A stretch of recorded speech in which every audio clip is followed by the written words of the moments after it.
25 shocking foods from the early 1900s that are illegal or extinct today.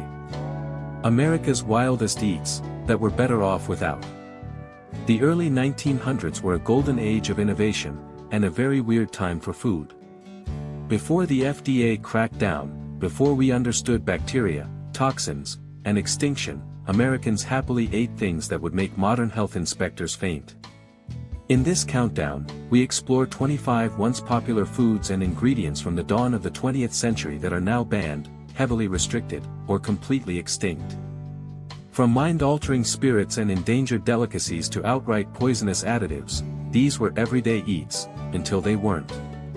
You'll laugh, you'll cringe, and you'll be grateful for food safety laws. Passenger pigeon. Back in the 1800s, passenger pigeons were so thick in the sky that people shot them by the barrel and ate them like chicken nuggets, cheap, everywhere, and on every menu from fancy restaurants to roadside stands. Pigeon pie was the daily special. Then, in just a few decades, we hunted them straight into extinction.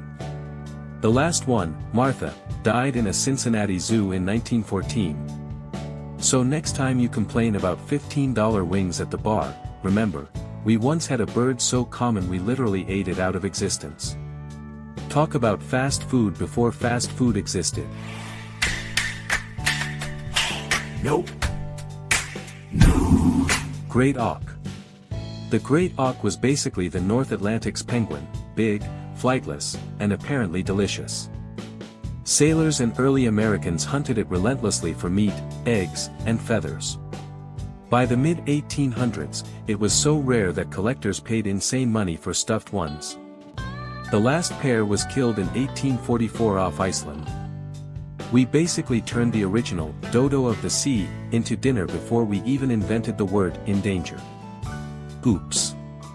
Imagine telling your grandkids, yeah, we used to eat penguins, but make it northern. Nope. No. Beluga caviar, wild. In the early 1900s, wild beluga caviar from the Caspian was the ultimate rich guy flex, black pearls of the ocean, served in silver bowls at the fanciest spots. Millionaires loved it. But overfishing and pollution nearly wiped out the sturgeon. By 2005, the US banned most wild imports to save the species. Today you can get farmed stuff, but the real wild beluga? That's a taste of history you'll never legally try again. Sorry, caviar dreams just got a lot more expensive, and a lot more sustainable. Nope. No. Green sea turtle soup/steak. Nothing screamed classy in the late 1800s like green sea turtle soup, rich, gelatinous broth in silver tureens at upscale restaurants and even on fancy ships. People ate the steaks too, calling it turtle veal. By the 1970s, we'd overharvested them so badly that the US banned commercial hunting under the Endangered Species Act. That old-school delicacy is now illegal and gone from menus. Good thing, turtles are way cuter swimming around than floating in your soup bowl.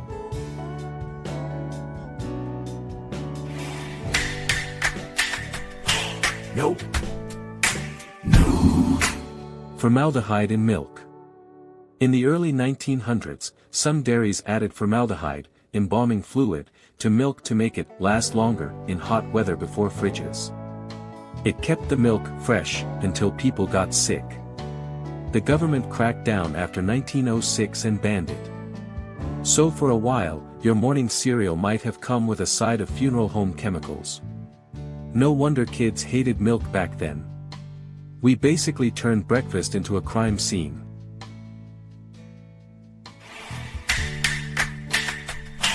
Nope.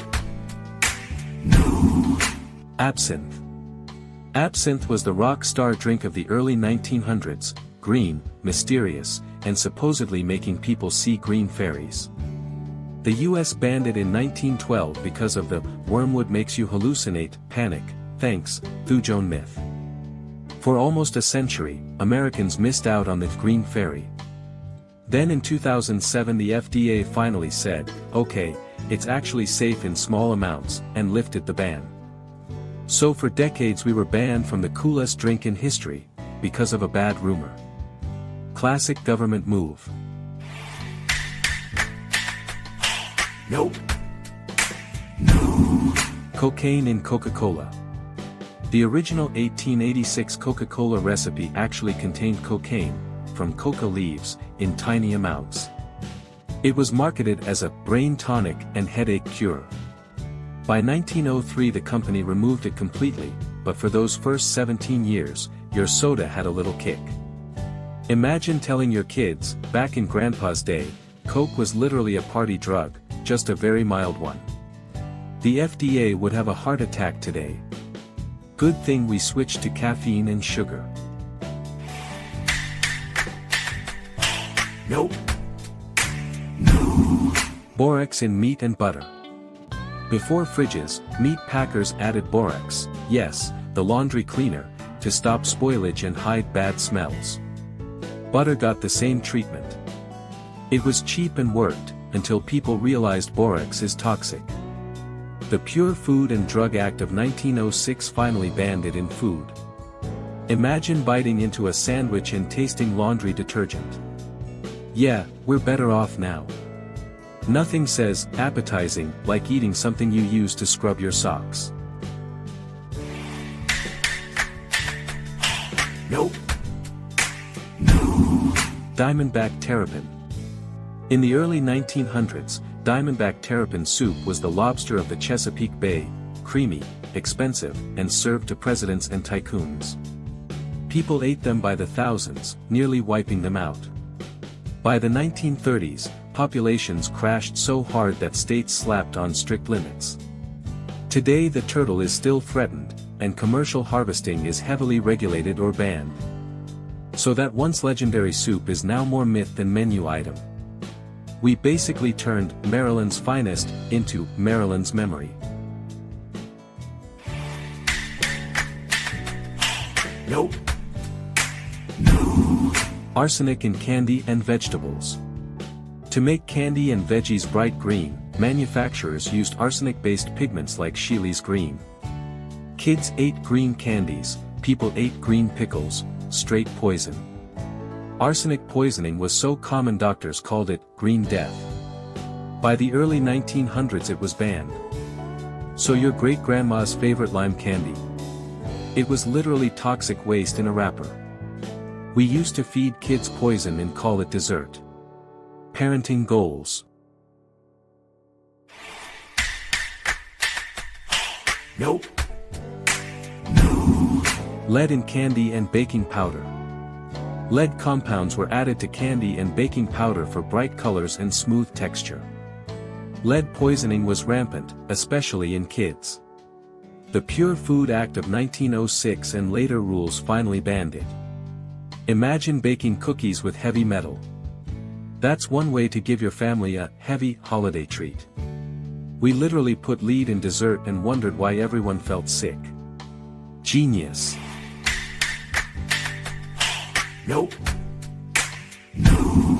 Copper sulfate in pickles and bread. Copper sulfate, blue pool chemical crystals, was added to pickles and bread to make them look greener and fresher.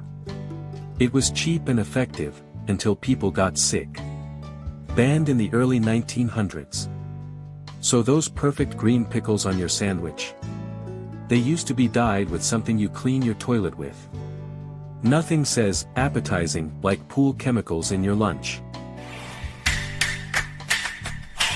Nope. Sassafras oil/saffrol in root beer. Original root beer got its flavor from sassafras oil, which contains saffrol, a natural compound that turned out to be carcinogenic. The FDA banned saffrol in 1960, so modern root beer uses artificial flavoring. Your grandpa's root beer had a little cancer risk with every sip. Good thing we swapped it for fake stuff. Now it's safe, but tastes like chemistry class. Nope. Brominated vegetable oil. Early soft drinks like Mountain Dew used brominated vegetable oil to keep flavor oil suspended.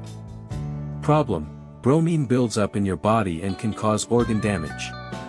Banned in the 1970s, though some companies got special permission later. So that citrus soda you loved as a kid? It used to have pool chemical vibes. We basically drank pool cleaner and called it refreshment. Nope. Red dye number 2. This bright red dye was in everything: candy, soda, hot dogs, even lipstick. In the 1970s, studies linked it to cancer in lab rats, so the FDA banned it in 1976. Red M&Ms were even discontinued for a while. So that cherry lollipop you ate in the 70s? It was basically an edible warning sign. We used to eat red paint and wonder why we felt weird. Nope. Violet number 1. This dye was used to make meat and candy purple or blue. Banned in the 1970s after safety concerns. Imagine purple hot dogs or blue sausages. Yep, that was a thing for a minute. We thought coloring meat like a cartoon would be fun, until the FDA said nope. Good call. Nope. Potassium bromate in bread. This bread improver made dough rise higher and look whiter. Problem: it's a known carcinogen. Most countries banned it decades ago. The US still allows tiny amounts, but many bakers voluntarily stopped. So your sandwich bread used to be a little more risky. We basically ate cancer-causing rising agent and called it fresh. Nope. Cyclamate. This artificial sweetener was huge in the 1960s, diet soda, desserts, everything. Then studies linked it to bladder cancer in rats, and the FDA banned it in 1969. It's still legal in over 50 countries, but not here. So your grandma's diet soda had a secret ingredient that got kicked out. We turned diet drinks into a chemistry experiment. Nope. Thiourea in oranges. Added to prevent mold on oranges and citrus, thiourea was banned because it's toxic and potentially carcinogenic. So those perfect oranges in the 1950s? They came with a side of questionable chemistry. We wanted fruit that lasted forever, and almost poisoned ourselves in the process. Nope. Salicylic acid in preserves. Used as a preservative in jams and jellies, salicylic acid was common until banned in the early 1900s. It irritated kidneys and stomachs. Grandma's homemade jam used to have a little extra kick we don't miss. Nothing says family recipe like a side of stomach pain. Nope. Calomel in candy. Calomel, mercury chloride, was used to make candy bright white or add medicine flavor. Mercury poisoning was a real problem. Banned early 1900s. So those white peppermints? They were literally toxic candy. We gave kids mercury and called it a treat. Parenting was wild back then. Nope. Paris green, copper acetoarsenite. This bright green pigment, arsenic plus copper, was used in candy, cakes, and wallpaper. Kids got poisoned from green frosting. Banned by early 1900s. Green cake was literally poison cake. We turned dessert into a chemistry hazard and wondered why everyone was sick. Nope. Chrome yellow. Used for bright yellow candy and desserts, this lead chromate was highly toxic. Banned after poisonings. So your yellow lemon drop? Used to be a heavy metal surprise. We basically fed kids lead paint and called it citrus flavor. Classic. Nope. Sheely's green. Another arsenic-based green dye for candy, cakes, and ice cream. Famous for poisoning people, and even Napoleon's wallpaper. Banned by early 1900s. Green sweets were basically edible arsenic. We used to eat poison and wonder why the kids felt funny. Nope. Raw milk, unpasteurized, widespread. In the early 1900s, raw milk was the norm, straight from the cow. But it spread tuberculosis, typhoid, and brucellosis like crazy. Pasteurization became mandatory in most states. So your great-grandpa's morning milk? It came with a side of possible disease. We drank it raw and hoped for the best. Spoiler, the best was usually a fever. These were the wild, unregulated days of American food, before safety labels, before we knew better. Grateful for modern rules yet? Which of these shocking foods surprises you the most? Subscribe to the America we cherish for more wild, forgotten stories from the America we love, and the ones we're glad are gone.